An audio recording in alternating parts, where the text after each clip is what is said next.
107.5 WBLS, your number one source for R&B. Hey there, welcome to another edition of WBLS TV. Spill some tea with your radio love, Déjà Vu. That's me. All right, so we're going to give you the top 3 stories of the week. Coming in at story number 3. Michael Jackson's wrongful death lawsuit. Now, Katherine Jackson, Michael's mom, is suing the company AEG. Now, that's the company that was putting on the actual tour and the company that hired Conrad Murray, who was serving time for wrongful death of Michael Jackson. Now, get this. Mama Katherine is suing for $40 billion, with the B, billion dollars. Oh my goodness. And stories are already coming out. They're talking about how the Jackson family tried to have an intervention with Michael, so they knew what was up. Then some of the doctors are talking. There was a doctor who was with Michael on a previous tour, and he only wanted $40,000 to do the This Is It tour, but Conrad Murray wanted $150,000. And the doctor who wanted $40,000 told AEG that Michael was doing some things. Conrad Murray turned the blind eye and got the job. So this story is developing. We'll keep you posted. One thing I thought was pretty interesting was that the judge limited the amount of family members that could come into the courthouse. They don't want to sway the jury. We'll keep you posted on that. Story number 2.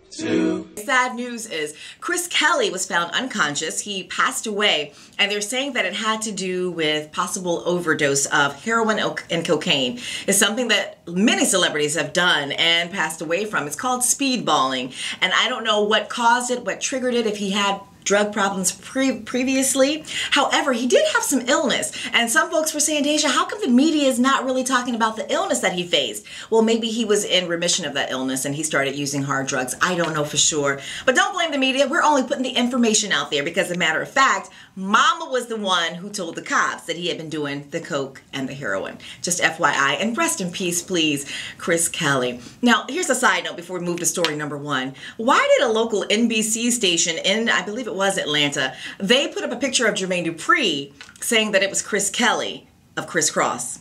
Come on, guys, we don't all look alike. It's WBLS TV.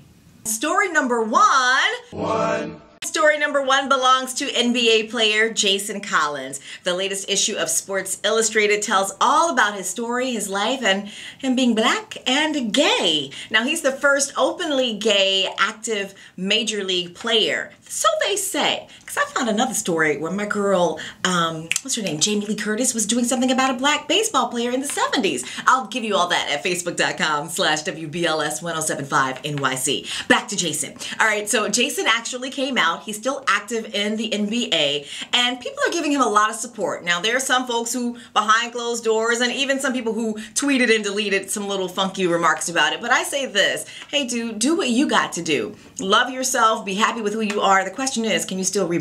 That's the question. That's the most important thing. Meanwhile, we'll give you all the details on Jason and the updates with WBLS TV. It's Deja Vu. Spill some tea with me weekdays with Jeff Fox, 3 to 7.